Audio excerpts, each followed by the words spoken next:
muy noonu amee internet Thiès Info ñu ngi leen di ziar bu baax a baax j'espère que yéen a ngi ci jàmm bu baax a baax mu ngi noonu ñu ñëwaat ak yéen ci li nga xamante ne si mooy fenêtre géopolitique à chaque fois rek comme ni ñu koy defee tous les mardis ñuy ànd ak monsieur Niang professeur Niang bien sûr muy indi li nga xamante ne si mooy ay leeral ci ay information yu nga xamante ne si mënees nañ ni que maîtriser wuñ ko koon bu baax mu ngi noonu tey aussi ma àndaat ak moom ñu fas yéene waxtaanee li nga xamante ne si dinañ ci ñëw léegi laata loolu dama koy bàyyi mu nuyu ak yéen bala ñuy dugg dans le vif du sujet monsieur Niang.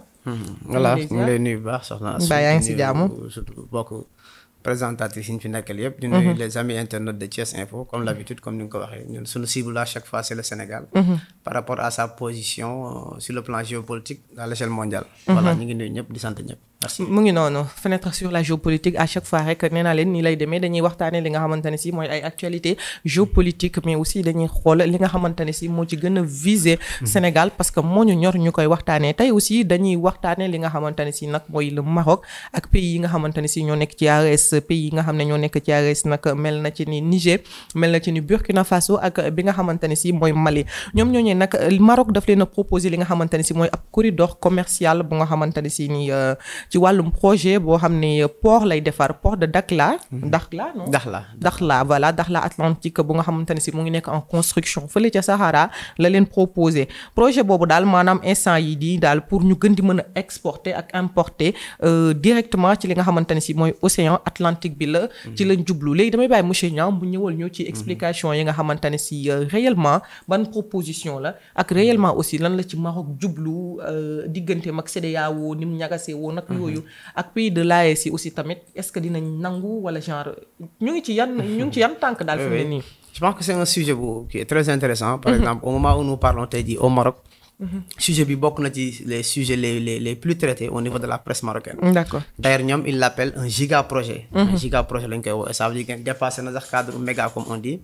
ñoom ils parlent de giga projet parce que xam nañ ni projet bi ñoom si ça se réalise non seulement li ma doon wax fii la dernière fois en géopolitique dina wane beneen dimension politique beneen dimension internationale pour le Maroc. D'accord. Alors et ce qu'il faut retenir c'est que c'est la deuxième fois depuis la création de l'AES en 2023 le ministre des Affaires étrangères du Maroc dafa recevoir 3 ministres des Affaires étrangères des pays de l'AES en l'occurrence ministère bu Niger bu Burkina ak bu Mali ñu ñëw ñu amoon waxtaan bu ñu doon am dans le cadre de ce programme du port de Dakhla ouverture corridor commercial au niveau de l'Atlantique parce que comme li ñu koy waxee souvent Bismarck moo ko doon wax un peuple fait son histoire mais subit sa géographie. Les peuples de l'AES dafa am benn problème bu ñu bokk ñoom ñëpp boo xam ne c'est une contrainte majeure difficulté la. difficulté bi mooy ñoom ñëpp ils sont enclavés ku ci nekk ci ñoom pratiquement ci benn pays ngay jaar pour mën a def ses importations ak ses exportations. D'accord directement amuñu ko ils n'ont pas cette possibilité donc ils subissent ñoom seen position géographique. D'accord. Par exemple le Niger c'est à partir du port d'Accra au Ghana ci lay ravitaillé. Le Burkina Faso c'est à partir du port de Cotonou au Bénin ou bien du port de Lomé bu Togo. Le Mali c'est à partir du port d'Abidjan et une partie du port de Dakar surtout. Donc nga gis ne c'est une situation un peu compliquée. mu dal leen ñu am un problème commun nag bon depuis la création li ñuy wax de l'AES. maintenant le roi du Maroc convié leen. en 28 avril bi passé. cette fois mu nekk ak beneen dimension bu mu am d'ailleurs moo gën a jox tolle affaire bi sax d'ailleurs parce que là c'est clair dafa ubbi ay perspectives de collaboration yoo xam ne moom il leur propose difficulté bi ñu amoon d'enclavement en réalité c'est les proposer un plan de désenclavement. N'est-ce pas? À partir du port de Dakhla nga xam ne c'est au sud de Maroc. Maroc nekk un pays boo xam ne c'est pas à sous-estimer parce que au Maroc on parle de pôle portuaire ñoom amuñu sax ay benn port ñaari port et cetera. Maroc ils ont fait de telle sorte que seen littoral bi. dans le nord am nañ fa ay pôle portuaire dans le centre et dans le sud maintenant bii Dakhla bi c'est au sud du Maroc. ci la ñuy proposer maintenant am ak les pays du Sahel. ouvrir leen possibilité. pour ñu fay mën a jaarale seeni marchandises import export te loolu bu amee moom en quelque sorte rapidement il faut aller vers les conséquences. je pense que ni le plus grand perdant ce sera la CEDEAO et à partir de la CEDEAO on peut dire que le Sénégal serait un très grand perdant par rapport à ce projet. effectivement parce que il y aura sûrement des retombées géopolitiques. tey jii retombées géopolitiques yooyu dina ci mel ni que AES dina dem ba continuer li nga xamante ne si mooy CEDEAO. te bu continuer CEDEAO aussi comme vous l'avez tantôt dit Mali moo nekk premier client wu Sénégal. dinañ subir li nga xamante ne si ni mooy conséquences yi par exemple. fii ci Sénégal. tey jii yan mesure la en fait wala sax bala ñuy ñëw ci li nga xamante ne si mooy mesure yi pays yi ñoom tey jii nii loolu moo li ñu leen di proposer moo leen gën a arrangé wala en fait. Oui, en vérité, je pense que, et puis quand je dis que le plus grand perdant, ce sera la CEDEAO, et à partant de la CEDEAO, c'est le Sénégal, mais le plus grand gagnant, c'est le Maroc quand même. Il faut se rappeler que le Maroc, depuis un certain temps, depuis 2017, le Maroc a fait des propositions d'intégrer la CEDEAO pour bénéficier au accord commercial, parce que CEDEAO quand même, Maroc c'est une puissance, bon, c'est un pays émergent, décollage, c'est pas un pays très industrialisé, très développé à l'instar des grands pays mais quand même c'est un pays à revenu intermédiaire. Sur un plan industriel, sur le plan technologique, sur le plan bancaire et tout, le Maroc fait des pas de géant en termes de développement.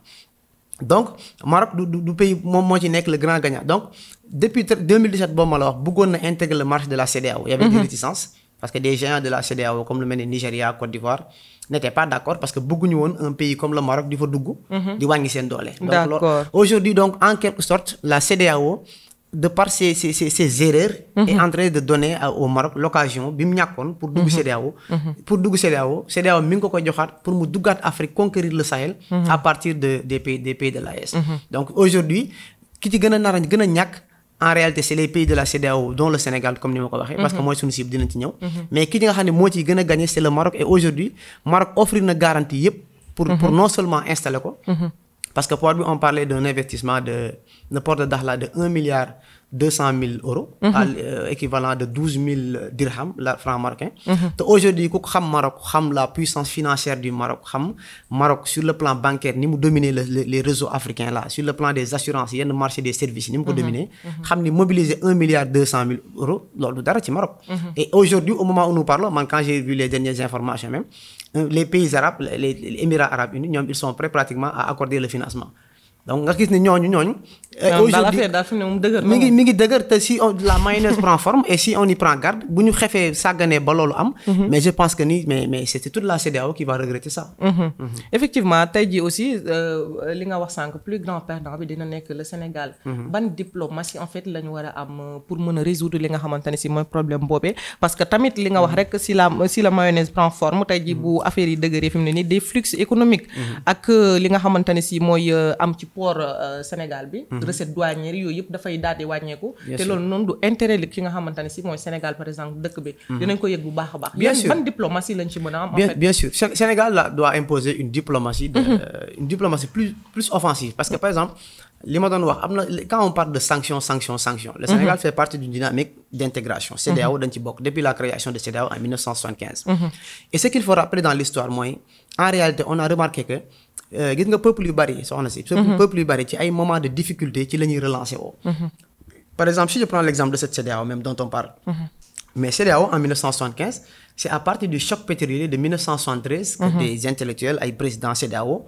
parce que choc pétrolier 73 bi ça avait créé une inflation sur les prix du pétrole parce que c'était les pays arabes ñoo baissé woon la production pétrolière du coup il y avait une inflation les prix flambés pour éviter le mel noonu ñu ne pourquoi pas les pays de la CEDEAO puisque am nañ benn géant pétrolier à leur sein comme le Nigeria pourquoi duñu unir seen force tisser ay relations de commerce entre eux intégration économique commerciale ci noonu lañ ko créé donc aujourd'hui AES bi li leen tax a créer AES mais c'est à partir des sanctions li leen def au niveau de la CEDEAO qu'ils se sont révoltés et ont mis en place aujourd'hui l'AES AES tey dit être là à parler de AES dina dem AES am na AES a son drapeau l'AES a ses règles maintenant l'AES a ses normes l'AES a ses objectifs l'AES essaie de trouver des partenaires et l'AES est en train de fragiliser la CEDEAO aujourd'hui l'AES xañ na CEDEAO plus de 2 millions de kilomètres carrés parce que le Mali, le Niger, le Burkina, c'est 2 millions de kilomètres carrés et quelques que la CEDEAO a perdu. En termes de marché de consommation, l'AES fait perdre à la CEDEAO environ 75 millions d'habitants. Entre guillemets, 75 millions de pouvoir de consommation. En matière d'intégration, marché de consommation, donc, yi ma wax ni yépp ku ko seq ak benn groupe mu am benn dynamique bu ñu enclenché et tout est-ce que maintenant qu'est-ce qu'on doit mettre sur la balance pour équilibrer les choses aujourd'hui quand je parle du Sénégal que ni dafa war a def benn diplomatie bu offensive aujourd'hui man je crois que ni Sénégal dafa am benn toujours ma wax un soft power immense qu'il doit apprendre à utiliser un pays qui est démocratique un pays où transition démocratique stabilité un pays où le président à toutes les légitimités possibles. Légitimité politique da koo am. Légitimité démocratique da koo am. Donc tey jii Sénégal dafa war a porter benn combat boo xam ni pas de manière isolée nag parce que dafa nekk dans les pays de la CEDEAO. Mais bu ñu xoolee la configuration de l'espace CEDEAO ni muy doxee. Aujourd'hui les quelques gens de la CEDEAO c'est le Nigeria, le Ghana, la Côte d'Ivoire et les zones francophones. Nigeria, Ghana ñoo nekk les pays anglophones dominent am benn puissance bi. Mais pour être factuel et franc aujourd'hui au Nigeria il y a Timbuktu, un président vieux de plus de 70 ans presque 80 ans. Kooku d'accord il a une légitimité politique mais en termes de leadership, en termes de transition générationnelle. Son discours ne passe pas, les gens ne le connaissent même pas en quelque sorte. Pourtant c'est le géant. En Côte d'Ivoire il y a des problèmes qui se passent aujourd'hui. On nous parle de problèmes d'ivoirité. Avec Tidiane Thiam benn problème bu fa nar a am boo xam ni touchons du bois xamuñu luñ nar a jur mais nañ ñaan yàlla mu nar a mu jur jàmm ba mu nar a yegg fenn fi. donc ci nationalité bi daal ci nationalité bi. Donc aujourd'hui kan moo am légitimité en Afrique pour porter le combat de la CEDEAO et pour porter le drapeau de la CEDEAO. C'est le Sénégal. Et le Sénégal doit affirmer cette position. Le président Bassirou Diomaye Faye, le premier ministre Ousmane Sonko ont été élus de façon démocratique et transparente sans aucune contestation. Mais en quoi faisant nan la ñuy affirmer seen légitimité.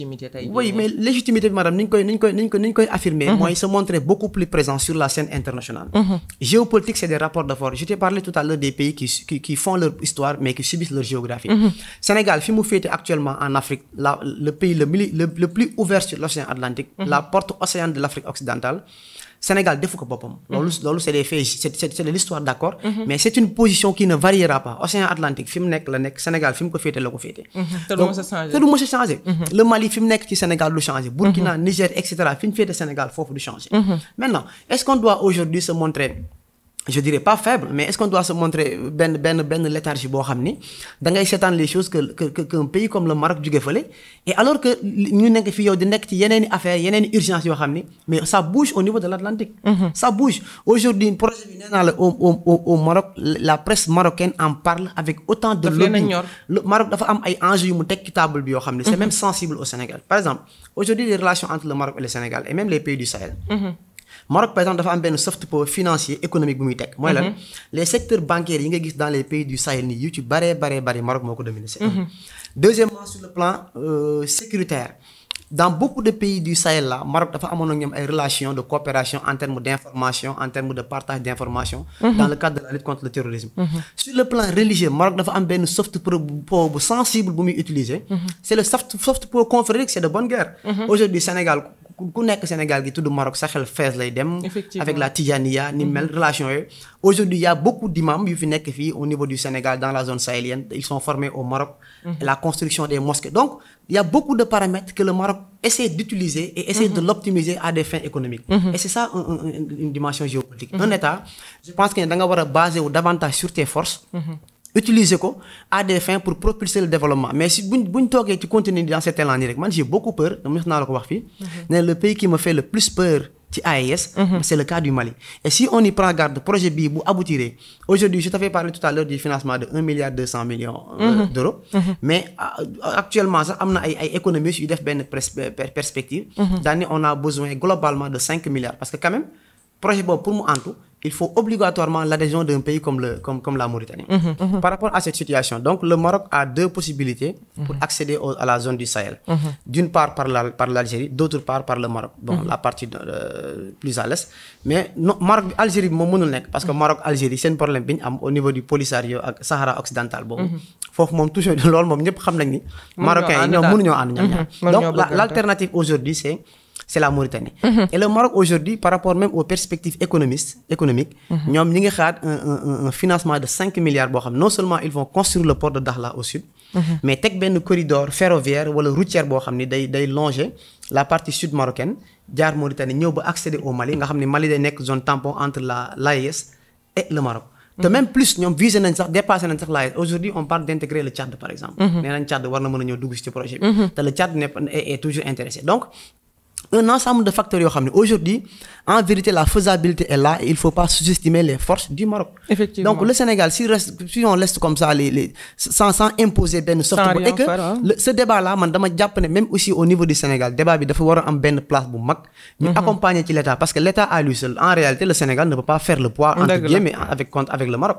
Mais am na yenn avantage historique yu ñu am ñun Maroc mënta revendiquer des droits historiques politiques géographiques religieuses du Sénégal mënta faire prévaloir. Et dans cette idée même may fait benn parenthèse man dafa am lu ma gis sax loo xam ne dafa ma xaw a tiital tuuti parce que les Marocains ils parlent d'un projet de reconstitution du Grand Maroc et ñoom bu ñu wax le Grand Maroc attention c'est jusqu'au fleuve Sénégal que vous saviez ça xam nga c'est un peu sensible et oui c'est une source il faut consulter pour voir il parle d'un projet de reconstituer le Grand Maroc la ñuy wax ñoom et le Grand Maroc nee na ñoom ça part du Maroc Mauritanie jusqu'au fleuve Sénégal c'est dans les frontières loolu ça c'était une théorie avec Alpha Sy un parti Istikhama boo xam ni dañ ko amoon au Maroc dans les années 50 et c'est des choses qu'il ne faut pas négliger gis nga en diplomatie même la manière de saluer est une signification. Dëgg la. Un État bu amee yenn idées yu ñu jël du ko wax nii rek. xamal ni c'est une portée géopolitique c'est une portée symbolique te ñor na ba pare balaa ñu koy teg ci table gi. Et donc le Sénégal doit s'imposer sur la scène. kon tiit jot na daal. Ah oui bien sûr bien sûr. En tout cas est-ce que tey jii nii Sénégal mën na sécuriser li nga xamante ne si mooy ay flux économiques yi nga xamante ne si moom la am ak Mali. ak Burkina Faso te teewul mu ngi day nekk biir CEDEAO ba léegi alors que la CEDEAO mu ngi nekk en guerre ak pays yooyu est-ce que loolu mën na nekk en fait. C'est bien possible. C'est bien possible tout dépendra de la légitimité que le Sénégal va incarner au niveau de la CEDEAO. AES man wax naa la ko fii AES il faut que les peuples là surtout le Sénégal il faut que man dama mës a dégg le député Guy Marius Sagna mu wax loolu. C'est-à-dire être là à critiquer l'AES c'est même donner plus de poids à l'AES. Aujourd'hui l'AES a une légitimité politique. L'AES a une légitimité populaire. Les jeunes là au Mali, ils sont derrière le président. Au Burkina, ils sont derrière le président. Au Niger, ils sont le président. Malgré certains actes qu'on peut dénoncer, par exemple, avec dissolution de partis politiques, il y a un détail antidémocratique. Mais c'est des aspects secondaires par rapport aux perspectives de développement. Aujourd'hui, li nga xam ni moom le Sénégal war a imposer bien qu'étant dans la CEDEAO, mais ñu xam ne ñun on a des intérêts stratégiques à faire prévaloir et à défendre au niveau de la CEDEAO. te loolu je pense que ni si le président Bassirou Diomaye Faye avec toute la légitimité que le Sénégal a, avec tout le soft power que le Sénégal peut dégager en termes d'offres et d'alternatives dans la CEDEAO, mais Sénégal bu mettre ko sur la table je pense qu'il daf koy am. Et c'est bien possible. C'est bien possible. Est-ce que ñu ñëw ci en français monsieur Niang? D'accord. Alors monsieur Niang, le Mali propose au pays de l'AES un corridor commercial qui vise via son projet de port de Dakhla Atlantique qui est en construction au Sahara. Alors il les propose de rejoindre ce projet pour pouvoir faire je sais pas leur importation directe via l'océan Atlantique parce que il exportait via des ports des autres pays africains. Aujourd'hui le Maroc fait cette proposition. Il a quel but réellement le Maroc? Oui, le but du Maroc c'est de revenir en force sur la scène internationale. Et là je pense que la CEDEAO est en train de par ses erreurs d'offrir au Maroc ce qu'il a toujours recherché. Je rappelle que depuis 2017 le Maroc avait manifesté son intérêt pour intégrer la zone CEDEAO. Il y avait les réticences de certaines puissances de la CEDEAO, notamment le Nigeria, la Côte d'Ivoire, qui avaient peur de voir l'influence marocaine venir un peu gêner la puissance nigérienne et ivoirienne. Maintenant, aujourd'hui ce que le Maroc propose concrètement, c'est une ouverture océanique, une ouverture de l'Atlantique aux pays du Sahel. Parce qu'aujourd'hui, pour reprendre les phrases de Bismarck, du chancelier allemand Bismarck, qui disait que un peuple fait son histoire mais subit sa géographie. Aujourd'hui, les pays du Sahel subissent leur position géographique, sont en train de subir leur enclavement par rapport à la position géographique du côté de l'Atlantique, que ça soit le Niger, que ça soit le Burkina Faso, que ça soit le Mali. Tous ces pays s'approvisionnaient à partir des pays tampons. Au Niger, c'était à partir du port de Dakar au Ghana. Au Burkina Faso, c'était à partir du port de Cotonou et au port de Lomé. Le Mali, c'était à partir du port de Dakar. Alors aujourd'hui, avec les sanctions de la CEDEAO et les difficultés, aujourd'hui, c'est comme si nous étions en face d'un match entre la CEDEAO et l'AES. Et ce qu'il faut reconnaître est que l'AES est actée. L'AES est une puissance qui a une légitimité politique, une légitimité populaire. Ces chefs d'État, ces présidents militaires, entre guillemets, qu'on veut peindre comme des dictateurs, bénéficient d'une légitimité populaire et d'une légitimité politique. Je pense que c'est une association qu'il faut respecter et prendre très au sérieux. Maintenant, sur les propositions du Maroc et sur la faisabilité, on parle du port de Dakhla avec un besoin d'investissement environ de 1,2 milliard d'euros. Et globalement, d'un corridor routier ou bien ferroviaire de 5 milliards au total. Et connaissant le Maroc, connaissant la capacité financière du Maroc, connaissant le soft power marocain, ceux qui connaissent bien la trajectoire historique et économique de ce pays savent que mobiliser cette somme n'est pas un gros chantier pour le Maroc. Et je rappelle que même, j'ai dû vérifier ces informations, les Émirats arabes unis sont prêts aujourd'hui à mettre la main à la poche pour aider le Maroc à mettre en œuvre ce financement. Et le grand perdant maintenant de cette infrastructure, le grand perdant sur la réalisation de ce projet, je pense que ce sera la CEDEAO, mais aussi le grand perdant, ce sera le Sénégal. Et le seul gagnant de ce projet, éventuellement, ça sera le Maroc. Maintenant, qu'est-ce que les pays de l'AES? Oui, mais les pays de l'AES ont intérêt à diversifier leurs partenaires. Parce que vous savez, stratégiquement, en géopolitique, il est un peu risqué pour un pays de se fidéliser à un partenaire qui, éventuellement, du jour au l'autre, pourrait vous quitter. Aujourd'hui, il y a un dilemme qui se pose entre jusqu'où iront les sanctions de la CEDEAO. On a parlé de sanctions, de boycott de certains produits, etc. Il y a toujours la réticence de certains pays, mais éventuellement, on ne sait jamais. Maintenant, par précaution, et pour prendre les devants, les pays de la CEDEAO, de l'AES, moi, je pense qu'il faut se mettre à leur place et les comprendre. Ils ont besoin de diversifier leurs partenaires. Et dans cette diversification de leurs partenaires, le pays le plus proche qui leur offre cette opportunité et cette possibilité, c'est le Maroc. Et maintenant, non seulement en 2023, il y avait la visite des 3 ministres des Affaires étrangères au Maroc, qui était reçu par le ministre des Affaires étrangères marocain.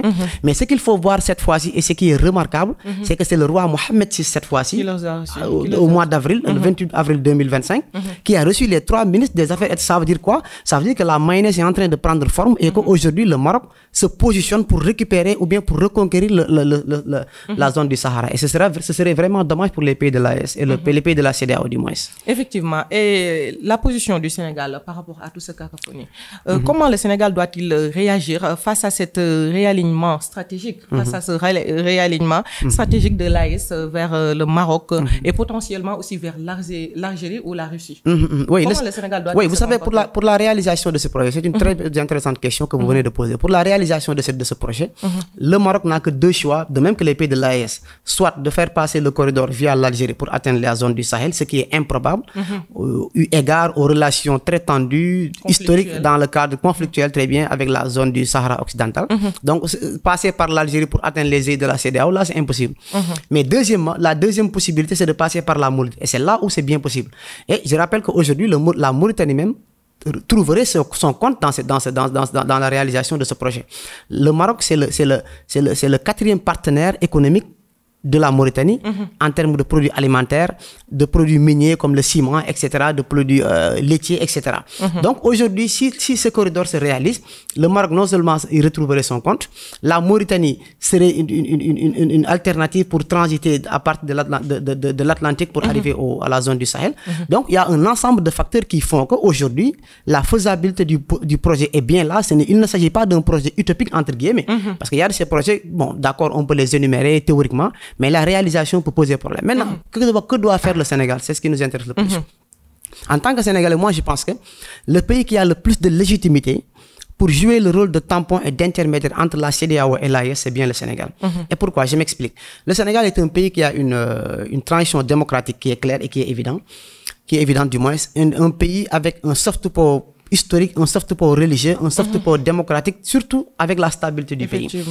Donc, le Sénégal aujourd'hui, s'il met tout son leadership au niveau de dans la sous-région et dans l'espace CEDEAO et qu'on arrête encore une fois de nous parler de CEDEAO, de AES illégal, de AES inexistant, de AES, etc. L'AES est là. C'est une structure qui est formelle, qui est existante, qui a ses ambitions, qui a ses règlements et qui a ses perspectives. On nous parle de ce projet-là, on nous parle de monnaie de l'AES, c'est des choses qu'il va falloir prendre au sérieux. Maintenant, le Sénégal a toujours été un pays exemplaire en matière de transition démocratique, mais aussi en matière de respect des droits, surtout en ce qui concerne ce qu'on appelle les principes de souveraineté. Les pays de l'AES sont des États souverains, qu'il s'agisse du Niger, du Burkina Faso ou du Mali, et ce qui fait même un peu plus peur dans ce projet de de raccordement des liens, d'ailleurs on parle de projet transatlantique, le Tchad veut intégrer le projet. Ce qui montre que ce projet commence à dépasser vraiment même le cadre de l'AES. Maintenant, le Sénégal aujourd'hui a toutes les cartes en main pour jouer sur la balance, pour jouer le rôle d'intermédiaire et le rôle d'interface. Le divorce est acté. L'idéal aurait été que ces pays reviennent à la maison mère, à la CEDEAO, à condition de réformer les choses. Parce qu'aujourd'hui, vous consultez les réseaux sociaux, vous consultez les sites, etc., les débats. Ce qu'on vous dit, c'est que la CEDEAO, c'est une structure qui est dépassée. C'est une structure qui n'a pas une ligne directrice claire. C'est une structure qui n'a pas pu mettre en place une politique cohérente et très ferme par rapport à certaines choses. Aujourd'hui, ce qui est en train de se passer en Côte d'Ivoire avec le problème de l'ivarité, un candidat comme Tidjane Thiam, qui a fait plus de 20 ans de carrière internationale sous les drapeaux de la Côte d'Ivoire, on lui dit que vous ne pouvez pas être candidat parce que vous ne seriez pas ivoirien. J'utilise le condition. C'est extrêmement bizarre. Et quelle est la CEDEAO se tue. Au Togo, le président est en train de transformer la volonté populaire du vote par une volonté constitutionnelle pour se maintenir au pouvoir. Et par rapport à tous ces problèmes, on n'entend pas la CEDEAO. Maintenant, quel est le pays aujourd'hui qui a cette légitimité politique, cette légitimité historique, cette légitimité culturelle, cette légitimité en matière de soft power pour incarner son leadership et faire la liaison entre les deux? Et c'est bien le Sénégal. Et je pense que vraiment, on ne doit pas hésiter. La diplomatie sénégalaise doit se montrer davantage beaucoup plus ferme, mais en respectant la souveraineté et la volonté de l'aspiration des peuples de l'AES, de les reconnaître comme une structure, mais une structure jumelle. On doit arrêter de créer la rivalité CEDEAO-AES. On doit les considérer comme des sœurs jumelles, la CEDEAO d'une part, l'AES d'une part, et que tout ce qu'on fera, qu'on le fasse dans les conditions d'intégration pour l'intérêt de l'Afrique et pour l'intérêt de la sous-région de manière générale. Effectivement. Est-ce qu'aujourd'hui, le Sénégal a un plan pour réintégrer, bien sûr, sa stratégie portuaire et logistique? Oui, c'est un peu compliqué. D'ailleurs, c'est ce que je disais. Aujourd'hui, vous savez, au niveau dans l'Afrique occidentale, en réalité, il y a une rivalité portuaire. Il y a le port d'Abidjan qui est là. Il y a le Maroc n'est pas dans la zone de l'Afrique de l'Ouest, géographiquement parlant. Mais la concurrence. Mais aujourd'hui, même dans la concurrence, il faut inclure le port de Dakhla. Parce que si jamais ce port est réalisé et que les liaisons commerciales se fassent, mais le plus grand perdant, ce sont les ports au niveau de la côte. Et là où c'est même un peu plus important, j'allais l'oublier, il est question actuellement d'un projet de gazoduc qui devait quitter le Nigeria pour rejoindre l'Europe. En passant par le corridor, on avait deux choix. Soit ça passe par le corridor central au niveau de l'Algérie. Là, on voit que c'est un peu compliqué parce que passer par la Mauritanie, l'Algérie, avec toute cette insécurité à cause du terrorisme, c'est très difficile. Là où éventuellement c'est possible, c'est au niveau de la côte et c'est en passant par le Maroc. Donc, le Maroc est en train d'engranger un certain nombre de points, d'amasser non seulement du crédit par rapport à ce qu'il fait. Le Maroc a un soft power économique, financier, d'autant plus que c'est le Maroc qui domine dans beaucoup de secteurs financiers, économiques, dans les assurances en Afrique de l'Ouest. Le Maroc a un soft power religieux. Aujourd'hui, beaucoup d'imams dans les pays du Sahel avec le soufisme et tout sont formés au Maroc. Le Maroc a un soft power industriel, étant un pays très industrialisé, qui a su mettre en place un certain nombre d'avantages pour davantage conquérir la zone du Sahel. Par rapport à tout cela maintenant, ce que vous avez parlé sur les zones portières, le port du Sénégal a été depuis longtemps un port stratégique, un port ouvert, un port qui a joué un rôle dans le commerce au niveau de la sous-région. Davantage, on doit accélérer cette dynamique, mais de plus en plus, encore une fois, je dois le répéter, l'objectif doit être l'objectif doit être l'intégration globale de l'AES. L'objectif doit être de faire de telle sorte que qu'on mette en côté du moins cette rivalité insensée et qu'on fasse de tout pour que entre la CEDEAO et l'AES, qu'il y ait des relations de partenariat, des relations de collaboration et qu'on les considère plus que jamais comme une sœur jumelle avec qui on doit coopérer et avec qui on doit travailler. C'est ça pour l'intérêt des peuples. On n'a pas intérêt aujourd'hui, le Sénégal n'a pas intérêt à sanctionner le peuple frère du Mali. Le Burkina n'a pas intérêt à ce que le Sénégal soit asphyxié. Le Sénégal n'a pas intérêt à de voir le Niger, le Burkina Faso tomber dans une crise, etc. Ça n'a aucun sens et ça ne réglera pas les problèmes du continent. Effectivement. Et pour éviter tous ces conflits, est-ce que son Excellence, Monsieur le Président, ne devrait-il pas continuer à jouer le rôle de médiateur Oui. entre l'AES et la CEDEAO? Vous savez, je pense que nous avons une diplomatie sénégalaise, c'est regrettable de le dire quand même, qui est un peu hésitante. Et pourquoi je dis ça? Aujourd'hui, moi j'insiste sur le leadership sénégalais. Vous savez, en termes de leadership, en termes de poids économique, il y a des géants qui sont beaucoup plus puissants que le Sénégal. Le Nigeria, par exemple, on ne peut pas le comparer avec le Sénégal. C'est un géant économique. Le Ghana, la Côte d'Ivoire, d'accord. Mais aujourd'hui, dans tous ces pays, le Sénégal a des particularités qu'eux-mêmes ne présentent pas. C'est pas pour les sous-estimer. Aujourd'hui, au Nigeria, on a un président vraiment qui a environ 70 à 80 ans. Donc, ce décalage, cette transition générationnelle, ça pèse sur la balance. Et aujourd'hui, même si vous remarquez bien, ce qui fait la légitimité de ces militaires-là, mais c'est leur âge. Vous allez au Burkina, vous trouvez un capitaine de moins de 35 ans, 40 ans, qui fait office de président, qui utilise le langage de la souveraineté monétaire, des ruptures de relations diplomatiques, qui a pratiquement la même tranche d'âge que la population du pays. Mais par rapport à ces aspirations-là, le peuple se met derrière lui. Et aujourd'hui, le président Bassirou Diomaye Faye est un jeune président, qui a toute la légitimité, élu par plus de 54% des Sénégalais. Le Sénégal étant un pays stable où il n'y a jamais eu de coup d'État, le Sénégal peut bel et bien et légitimement porter ce combat de médiation et d'équilibre, j'insiste sur les mots, médiation, équilibre, pas de rivalité, mais plutôt médiation, d'équilibre entre l'AES comme une sœur jumelle et la CEDEAO, la mère patrie, et de travailler ensemble pour l'intérêt du continent globalement. Monsieur Niang, votre dernier mot? Voilà, je pense que nous avons assez parlé de cette question. Et c'est une question vraiment que nous jugeons très utile et que peut-être nous allons même avoir l'occasion d'en revenir dans d'autres occasions si la situation s'évolue de manière générale. L'occasion pour remercier aussi toute l'équipe technique en perspective, Madame Kanasatou et toutes ses assistantes. Merci beaucoup. C'était Monsieur Niang à l'antenne. Comme vous l'avez tantôt entendu, wax nañ ci li nga xamantene ci ni moy Maroc, li nga xamantene ci mom lay proposer pays AES maanaam pays yi nga xamantene ci Mali, Niger ak Burkina Faso dañu nekk en conflit avec la CEDEAO ba fi mu toll nii dañ ci génn fi mu ne dañu créer seen bloc te fi mu toll nii Maroc dafa bëgg def li nga xamantene ci daal mooy benn link boo xam ne daal du arranger Sénégal wala du arranger ñenn ñu bari ñu nga xamantene ci ñu ngi ci Afrique. Loolu lañ leen indiloon tey ñu leen di jox dig daje mardi prochain inchallah. D'ici là, restez connectés pour la suite de nos programmes. Laata loolu aussi ñu nuyu Kanasatou moo nekkoon ci technique bi ak Debo. Yéen aussi ñu leen di nuyu yéen ñi nga xamantene ci nay taxirlu saa su ne ñu jox leen dig daje ba mardi prochain inchallah. D'ici là, portez-vous bien et bonne suite de programme sur Thiès Info.